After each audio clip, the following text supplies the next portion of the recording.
Friends, welcome back to my YouTube channel and your host cum दोस्त चेष्टा कपूर। तो आज इस वीडियो में हम माइक्रो इकोनॉमिक्स क्लास 11th का 6th चैप्टर कवर करेंगे जिसका नाम है इलास्टिसिटी ऑफ डिमांड। तो फ्रेंड्स, डिमांड क्या होती है वो हम इससे पिछले चैप्टर में पढ़ चुके हैं। अब हम पढ़ेंगे elasticity of demand, price elasticity of demand. तो सबसे पहले हम जान लेते हैं कि इलास्टिसिटी का मतलब क्या होता है। तो फ्रेंड्स, इलास्टिसिटी का मतलब होता है इफेक्ट अपॉन कोज, यानी कि जो भी हमारा इफेक्ट हुआ और उसका कोज क्या था, इन दोनों का जब हम रेशियो निकालते हैं तो that is known as elasticity. और प्राइस इलास्टिसिटी का मतलब क्या होता है, आइए डेफिनेशन पढ़ते हैं पहले। Price elasticity of demand is a measurement of the degree of change in demand in response to a change in own price of the commodity. यानी कि प्राइस इलास्टिसिटी ऑफ डिमांड का क्या मतलब होता है, ये एक मेजरमेंट है कि जब हमने प्राइस में चेंज किया तो उसके रिस्पॉन्स में हमारी जो डिमांड थी उसमें क्या चेंज आया। जैसे कि मान लीजिए आपने प्राइस को 10% कम कर दिया, माइनस कर दिया 10%, और इससे जो हमारी डिमांड थी वो 20% इंक्रीज हो गई। हम इलास्टिसिटी को हमेशा परसेंटेज में कवर करते हैं क्योंकि न्यूमेरिकल फॉर्म में ये बहुत ही ज्यादा, इसकी वैल्यू जो है वो कॉम्प्लिकेटेड हो जाएगी निकालनी, कैलकुलेशंस बहुत ज्यादा कॉम्प्लिकेटेड हो जाती हैं, इसीलिए हम हमेशा इन्हें परसेंटेज में ही कंप्यूट करते हैं, परसेंटेज में ही निकालते हैं।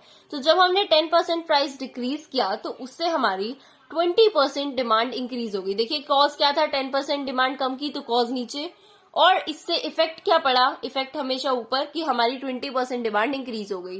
ठीक है, तो हम इसे रेशियो निकालेंगे परसेंटेज में आइए। और इसका फॉर्मूला, जब भी हम प्राइस इलास्टिसिटी ऑफ डिमांड को कंप्यूट करते हैं तो उसमें हम हमेशा नेगेटिव से स्टार्ट करते हैं, क्योंकि या तो प्राइस कम होगा तो वो नेगेटिव में चला जाएगा, या फिर अगर हमने प्राइस को इंक्रीज किया है तो प्राइस पॉजिटिव में है तो उससे हमारी डिमांड डाउन चली जाती है। तो in that case our effect will be negative. तो दोनों में से एक ना एक चीज नेगेटिव होगी ही।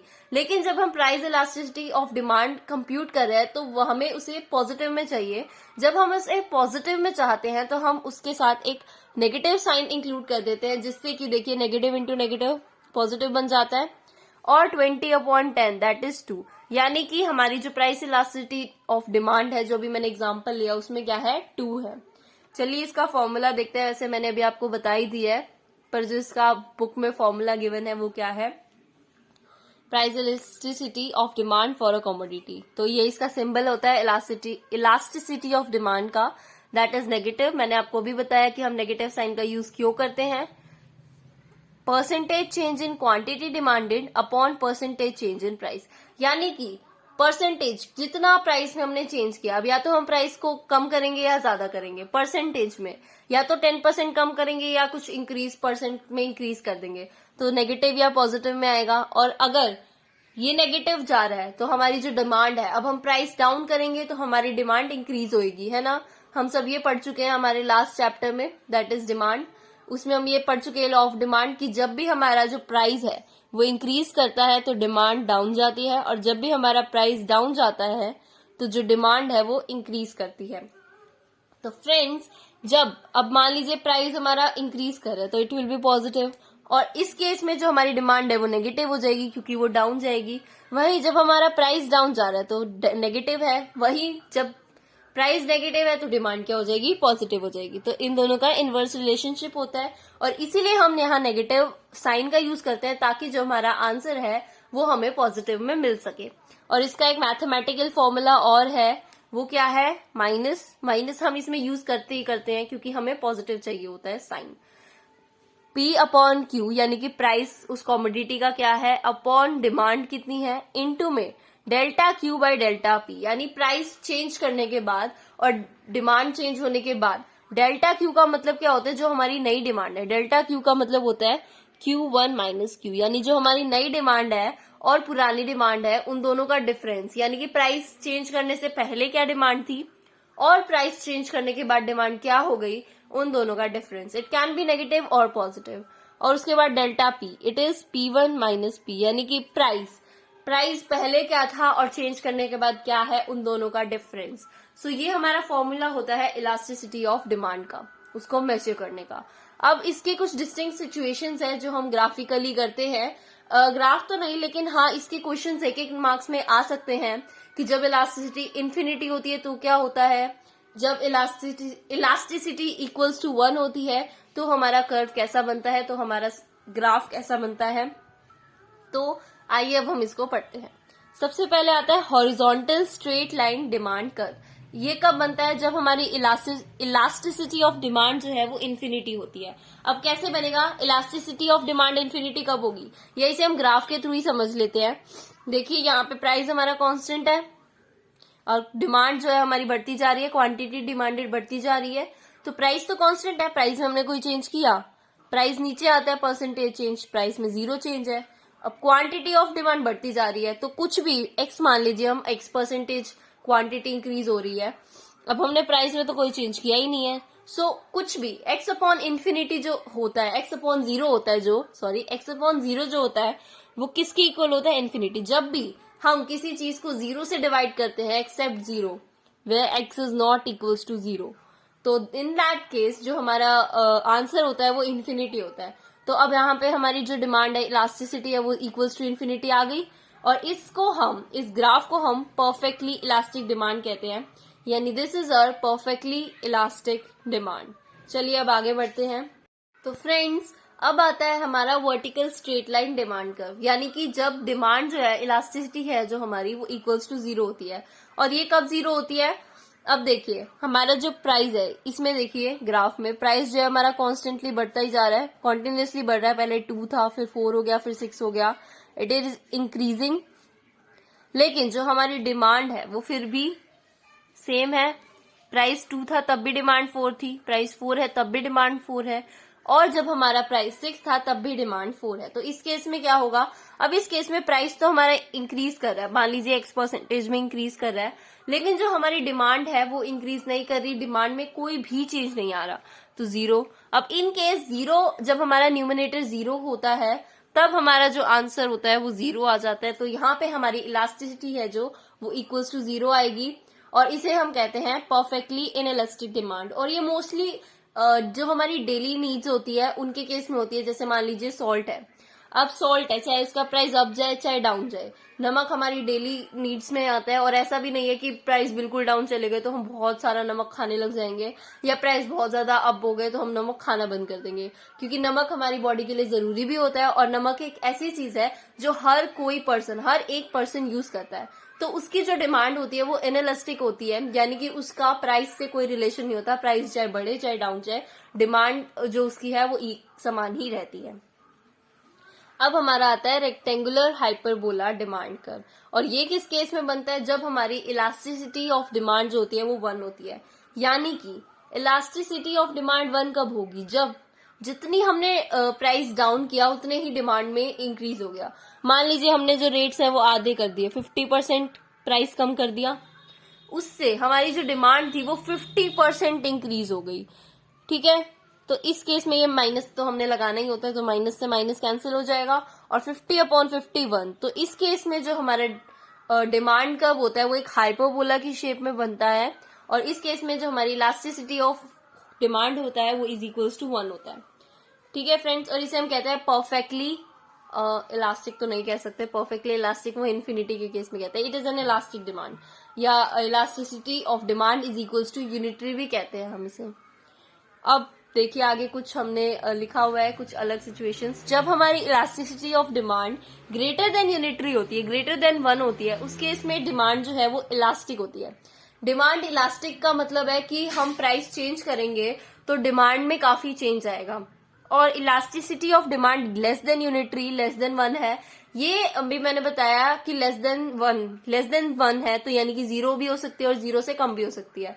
तो ये किस केस में होती है, जब हमारी नेसेसिटीज जो होती हैं उन केस में, यानी कि नमक लेना है हमने, नमक इसके लिए एक बेस्ट एग्जाम्पल है, क्योंकि नमक जो है वो हर एक पर्सन यूज करता है। तो फ्रेंड्स अब हम पढ़ते हैं कि factors affecting price elasticity of demand, यानी ऐसे कौन कौन से फैक्टर्स हैं जिससे जो हमारी इलास्टिसिटी ऑफ डिमांड है उस पे इफेक्ट पड़ता है। तो सबसे पहला क्या है, नेचर ऑफ अ कमोडिटी, यानी कि जो कमोडिटी है वो किस टाइप की है, किस नेचर की है। अब हम इन्हें 2 कैटेगरीज में कैटेगराइज करते हैं, एक है नेसेसरीज और एक लग्जरीज। नेसेसरीज मैंने अभी भी बताया कि उनकी डिमांड इनलिस्टिक होती है, जैसे कि सॉल्ट, यानी कि सॉल्ट जो है अगर उसका प्राइस कम जाए चाहे ज्यादा जाए, लेकिन ये एक बेसिक नीड है, हमें रेगुलरली चाहिए होती है, डेली बेसिस पे चाहिए होती है, तो इसकी डिमांड सेम ही रहती है और इसीलिए इसकी डिमांड हम इनलिस्टिक डिमांड कहते हैं। नेक्स्ट आती है लग्जरीज, जैसे कि एसी। अब मान लीजिए एसी का प्राइस कम हो जाए, बहुत कम हो जाए, तो उसकी डिमांड जो है वो एकदम से इंक्रीज हो जाएगी। वहीं अगर उसका जो प्राइस है वो बढ़ जाए, एकदम से ही बढ़ जाए, तो उसकी जो डिमांड है वो भी एकदम से ही डाउन चली जाएगी। तो इन दोनों में इनवर्स रिलेशनशिप है यहाँ पे, इसीलिए इसकी जो डिमांड है वो एक इलास्टिक डिमांड होती है। सेकेंड फैक्टर क्या है? Availability of substitutes. Substitute goods यानी कि वो गुड्स होते हैं जो एक दूसरे की जगह ले सकते हैं, जैसे कि टी और कॉफी। अब मान लीजिए टी के प्राइसेस बहुत ज्यादा बढ़ जाए, या टी और कॉफी का सेम प्राइस है, मान लीजिए 2-2 रुपीज का पाउच आता है, और अब जो कॉफी है उसका प्राइस हो जाए 5 रुपीज। जितनी 2 रुपीज की आती थी उतनी कॉफी अब 5 रुपीज में मिलने लग जाए, तो कुछ लोग तो अभी भी कॉफी पे रहेंगे, लेकिन बहुत लोग कॉफी से हटकर अब टी पे आ जाएंगे। क्यों? क्योंकि टी के प्राइसेस कम है, कॉफी के ज्यादा है। तो ये होता है कि जब हमारे पास गुड्स जो है वो क्लोज सब्स्टिट्यूट्स अवेलेबल है। अब टी और कॉफी क्लोज सब्स्टिट्यूट्स हैं, यानी कि टी और कॉफी में कंपैरिजन नहीं कर सकते। टी के प्राइसेस बढ़ेंगे तो कॉफी की डिमांड बढ़ जाएगी, और वहीं अगर कॉफी के प्राइसेस बढ़ेंगे तो टी की डिमांड बढ़ जाएगी। तो इसीलिए इसकी जो डिमांड होती है वो इलास्टिक होती है, ज्यादा इलास्टिक होती है। अब गुड्स विदाउट क्लोज सब्स्टिट्यूट्स, जिसके सब्स्टिट्यूट्स बहुत कम है या है ही नहीं। अब हम इसका एग्जांपल ले सकते हैं, सॉल्ट ही ले सकते हैं हम एग्जांपल, क्योंकि एक बहुत इजी एग्जांपल होता है सॉल्ट, ये आपको आसानी से याद भी रहेगा। तो सॉल्ट एक ऐसा सब्सटेंस है जिसका कोई सब्स्टिट्यूट ही नहीं है। अब आप नमक की जगह सब्जी में या किसी भी और चीज में जिसमें आप नमक का यूज करते हैं वहां कुछ और नहीं डाल सकते। आप सब्जी में नमक की जगह लाल मिर्च नहीं डाल सकते या कोई और मसाला नहीं डाल सकते, क्योंकि नमक का काम सिर्फ नमक ही कर सकता है। तो इसका कोई और सब्स्टिट्यूट अवेलेबल नहीं है, इसकी जो डिमांड होती है इसीलिए लेस इलास्टिक होती है, या हम इनइलास्टिक भी कह सकते हैं।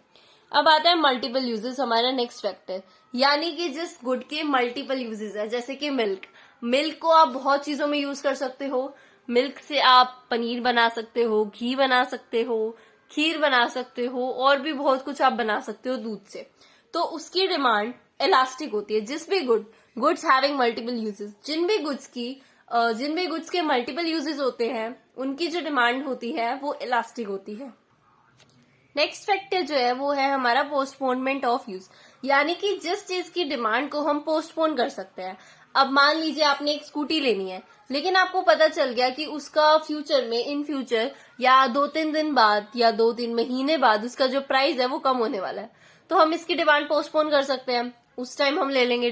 तो जिन चीजों की डिमांड हम पोस्टपोन कर सकते हैं वो भी इलास्टिक होती है। अब इस केस में आप मेडिसिन भी ले सकते हैं, या फिर नमक को भी एज एन एग्जाम्पल ले सकते हैं। क्योंकि देखिए नमक को आप पोस्टपोन नहीं कर सकते। अभी नमक खत्म हो गया तो ये नहीं चलो अभी हम बिना नमक की सब्जी खा लेते हैं और कल नमक ले आएंगे, कल हम नमक खा लेंगे, तो वो मिक्स हो जाएगा। ऐसा नहीं कर सकते हम। तो जिन चीजों की डिमांड हम पोस्टपोन कर सकते हैं वो उनकी डिमांड इलास्टिक होती है, और जिनको हम पोस्टपोन नहीं कर सकते उनकी डिमांड, उन सब्सटेंसेस की डिमांड इनइलास्टिक होती है। नेक्स्ट आता है इनकम लेवल ऑफ बायर्स। ये एक काफी आसान सा हम कह सकते हैं, इजीली आपको याद हो जाएगा कि जिस पर्सन की इनकम ज्यादा है उसके लिए तो डिमांड इनइलास्टिक है, क्योंकि वो कुछ भी खरीद सकता है चाहे उसका प्राइस कितना भी हो। अब हम एग्जांपल ले लेते हैं अंबानी, मुकेश अंबानी, सब जानते हैं उनको। अगर उन्होंने कुछ लेना है, अब चाहे वो कितनी भी महंगी चीज हो वो ले सकते हैं, बिकॉज उनकी इनकम बहुत ज्यादा है, तो उनके लिए जो डिमांड है वो इनइलास्टिक है। और जिनकी इनकम कम है, जो एक नॉर्मल कॉमन मैन है, उसके लिए डिमांड इलास्टिक है। यानी कि अगर किसी चीज का प्राइस, किसी लग्जरी गुड का प्राइस अगर कम जाएगा, डाउन जाएगा, तो वो उसको लेगा, ज्यादा चांसेस हैं कि ज्यादा पीपल उसको लेंगे। तो इस केस में जो डिमांड है वो इलास्टिक होती है। नेक्स्ट फैक्टर है हमारा हैबिट ऑफ कंज्यूमर्स, यानी कि कोई ऐसी चीज है जिसके लिए एक पर्सन एडिक्टेड है। एडिक्शन हम कह सकते हैं कि बहुत ज्यादा एक हैबिट बनी हुई है कंज्यूमर की, हाँ वो चीज लेनी ही लेनी है। तो उस केस में भी हमारी जो डिमांड होती है वो इनइलास्टिक डिमांड होती है। ठीक है, आपको आई होप ये समझ आ गया होगा। नेक्स्ट फैक्टर आता है हमारा proportion of income spent on a commodity, यानी कि एक कंज्यूमर है वो अपनी इनकम का कितना पोर्शन स्पेंड करने को तैयार है कमोडिटी को खरीदने के लिए। यानी कि अगर एक पर्सन 10,000 कमा रहा है तो वो उसमें से कितना जो है, कितना इनकम है जो अपना वो स्पेंड करना चाहता है कि हाँ इतने इनकम से मैं कुछ बाहर की या एक कमोडिटी खरीदूंगा। अब देखते हैं कैसे। Goods which take small proportion of income, उनकी तो एनालिस्टिक डिमांड होती है। जैसे कि आप एक सुई ले लीजिए या मैच बॉक्स ले लीजिए। मैच बॉक्स है, अब मैच बॉक्स की डिमांड एनालिस्टिक होती है क्योंकि उसके प्राइसेस बहुत ही कम अमाउंट होता है उसका। या आप एक सुई ले लीजिए, वो 1 की 2 आई थिंक ऐसी कुछ मिलती है। तो उन चीजों की डिमांड एनालिस्टिक होती है क्योंकि बहुत ही स्मॉल प्रोपोर्शन होती है इनकम की जो आप उनपे स्पेंड करते हो, तो इस पे इतना ध्यान भी नहीं जाता है लोगों का। Like needle. फिर goods which take large proportion of income, उनकी डिमांड इलास्टिक होती है। जैसे कि आपने स्कूटर लेना है या क्लोथ्स लेने हैं तो उनकी डिमांड इलास्टिक होती है क्योंकि उस केस में आपने अपनी इनकम का एक बड़ा प्रोपोर्शन स्पेंड करना होता है उस गुड को खरीदने के लिए। तो आप सोचोगे कि हाँ अगर इसका प्राइस थोड़ा कम हो जाए तो ले लूंगा, या ऐसा कुछ सोचते हैं। तो चलिए अब नेक्स्ट फैक्टर की तरफ बढ़ते हैं। हमारे सिर्फ 2 ही फैक्टर्स रहते हैं। नेक्स्ट है प्राइस लेवल, यानी कि उस जो चीज है उसका प्राइस लेवल क्या है। जो हमने ऊपर पढ़ा है ये उसी से मिलता जुलता है कि जिस चीज का प्राइस लो होगा, लो लेवल ऑफ प्राइस, जिस चीज का प्राइस कम होगा उसकी डिमांड लेस इलास्टिक होगी, या इनइलास्टिक भी कह सकते हैं। जैसे मैच बॉक्स है, उस 5 रुपीज के बॉक्स में बहुत सारे मैच बॉक्सेस आ जाते हैं और इसीलिए उन चीजों की डिमांड लेस इलास्टिक होती है या इनइलास्टिक होती है। अगर वो एक बॉक्स 1 रुपए की जगह 2 रुपए का भी हो जाएगा तो भी आप ले लेंगे। लेकिन वहीं अगर स्कूटर है उसका प्राइस अगर चेंज होता है, अप डाउन होता है, तो उसकी डिमांड इलास्टिक है, उसके प्राइस चेंज होने से डिमांड में बहुत चेंज आता है। और नेक्स्ट और लास्ट फैक्टर जो है हमारा वो है टाइम पीरियड, यानी कि टाइम पीरियड मतलब कैसे। देखिए शॉर्ट पीरियड और लॉन्ग पीरियड। अब कोई चीज ऐसी है शॉर्ट पीरियड में आप उसकी एडिक्शन दे सकते हैं हम कि किसी चीज का आपको एडिक्शन है तो शॉर्ट पीरियड में आप अपनी हैबिट्स को चेंज नहीं कर सकते, तो उन केस में जो डिमांड है वो एनालिस्टिक होती है। वहीं लॉन्ग पीरियड के केस में यानी कि लंबे समय बाद, अगर लंबा समय आपने लेना है उस केस में आप अपने एडिक्शन, अपनी हैबिट्स को बदल सकते हैं, तो जो डिमांड है वो इलास्टिक हो सकती है। तो फ्रेंड्स ये हमारा लास्ट टॉपिक था इस चैप्टर का, और इसी के साथ हमारा माइक्रो इकोनॉमिक्स टर्म 1 का सिलेबस खत्म हो चुका है जिसमें 1 to 6 चैप्टर्स हमने कवर किए हैं। तो अगर आपने वो वीडियोस नहीं देखी हैं, इससे पहले चैप्टर्स की वीडियोस, तो आप मेरे चैनल पर देख सकते हैं या मैं डिस्क्रिप्शन में लिंक दे दूंगी प्लेलिस्ट का माइक्रो इकोनॉमिक्स क्लास 11th की, उसमें जाकर आप देख सकते हैं। और फ्रेंड्स अगर आपको इस चैप्टर से रिलेटेड कोई भी डाउट हो तो आप मुझे कमेंट करके बता सकते हैं। Don't forget to hit the like button and do subscribe to my YouTube channel for more videos. Thanks for watching this video guys.